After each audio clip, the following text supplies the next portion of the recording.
Hello everybody, we are finally back after a 2-week layoff. The Vikingsown network shall continue. Here is Terrance with questions. Okay. Alright. The first question is from Badgers Packers 12.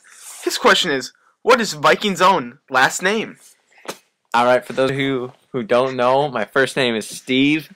I don't say my name much like Terrance does. I just go by Vikingsown on the show. But my last name is Walter. Wow, you've never said that in the show before. I know, well I had to answer the question. So what's the next one say? The question is from College Football Lover 3 Sucks. Great name, man.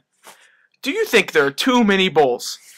Actually, I don't think there are enough bowls because for a team, even if they're not very good, the reward of traveling, going with your teammates as if they were a family to a destination to play football is the greatest feeling in the world. And I don't want to take it away from anybody.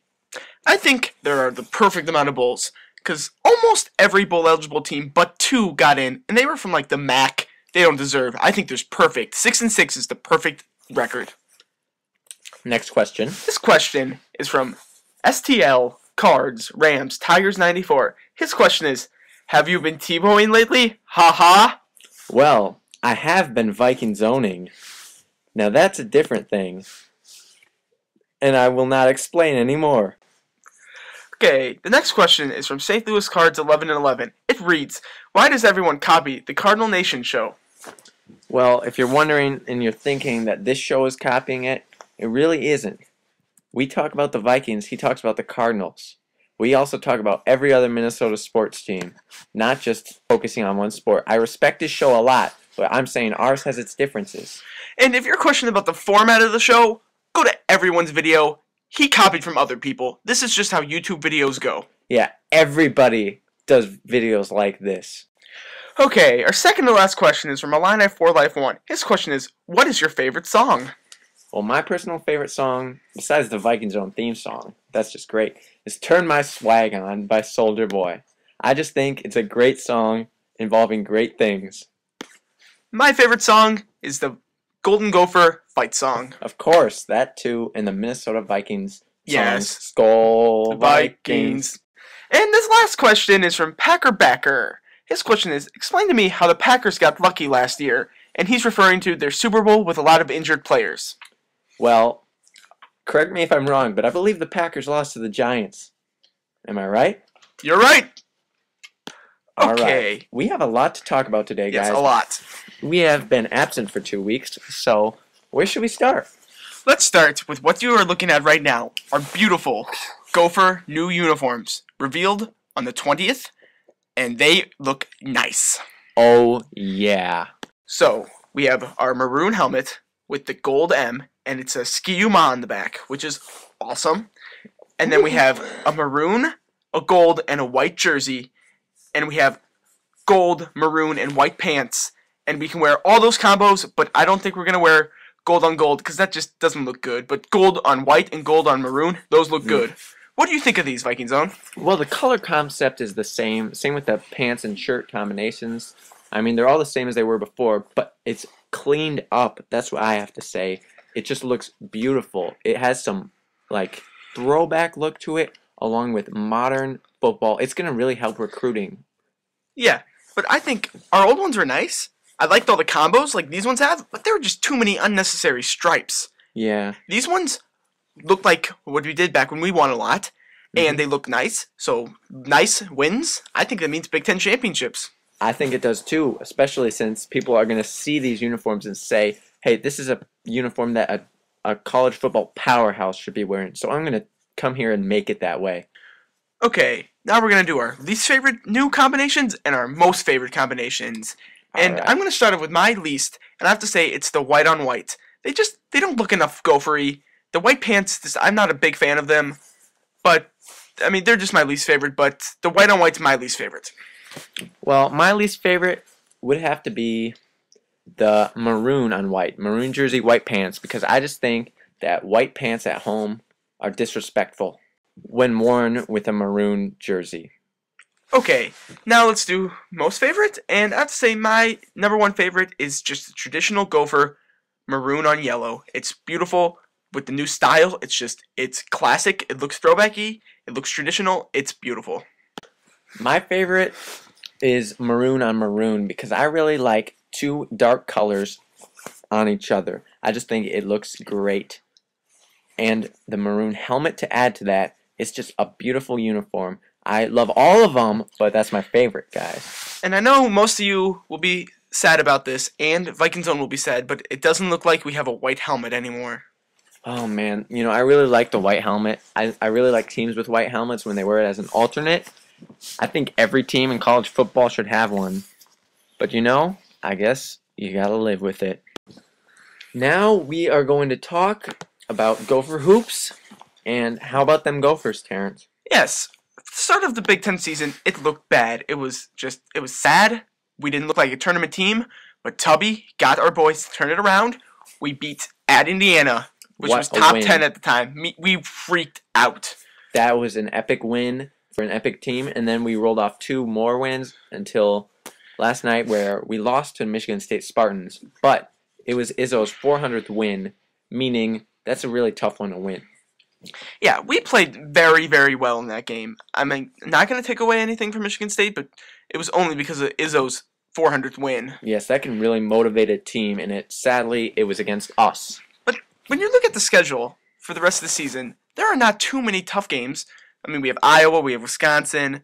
I really think the only games we'll lose from now on are just some, ones that don't expect. We lose 2 to 3 more games, we are clearly a team in the tournament.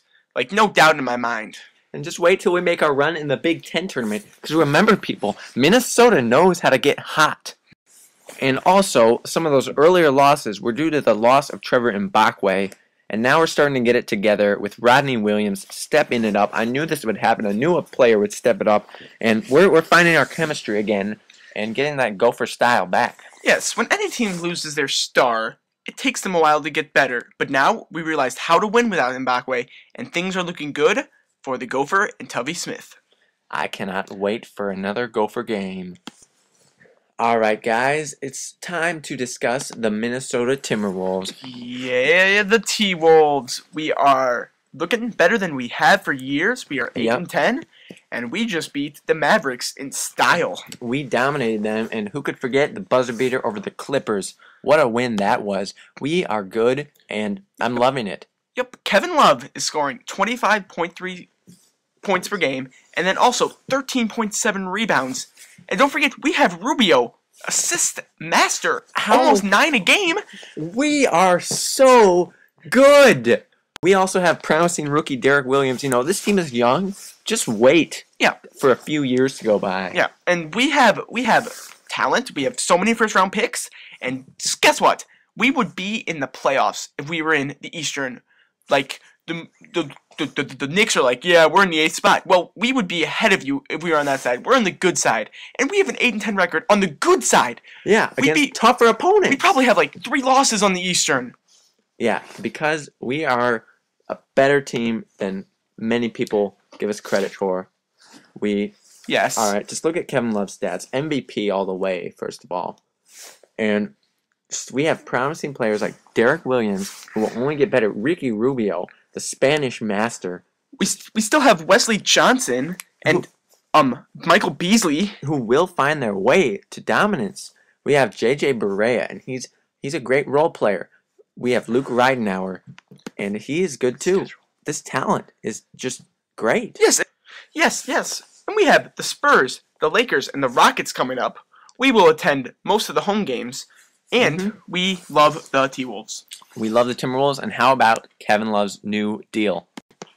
4 years. It is 4 years. You can opt out after that. But that's so great to sign the best player, the almost MVP. And he will probably re-sign after that. Yeah, I mean, he loves Minnesota. I mean, you can tell he is just in love with this place. Our fans will come back. We'll be top in the attendance again once we start winning, and he will be the face of the franchise, and maybe even the face of the NBA. Yes, Target Center will be rocking. Timberwolves rock. And by the way, the Wild are in the 8th spot, guys. We're not going to get into detail today, but it is time for shout-outs. Yes! Shout-out time. Terrance, what is your shout-out to? My shout-out is to tennis. I've been watching the Australian Open, like, it's late. I'm staying up till like 7 a.m. Vikingsown is already on his way to morning classes, but I'm still watching. And guess what? I love it. I'm a big Nadal fan. He won last night.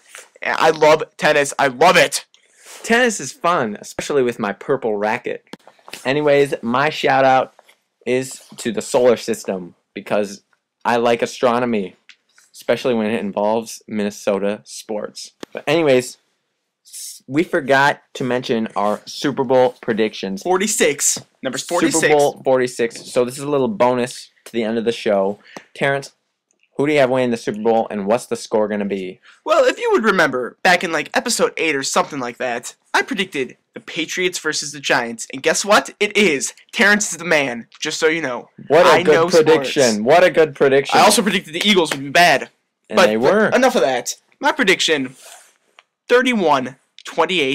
The Giants, I'm sticking with my gut prediction from the beginning of the year, and they win that game in a closer.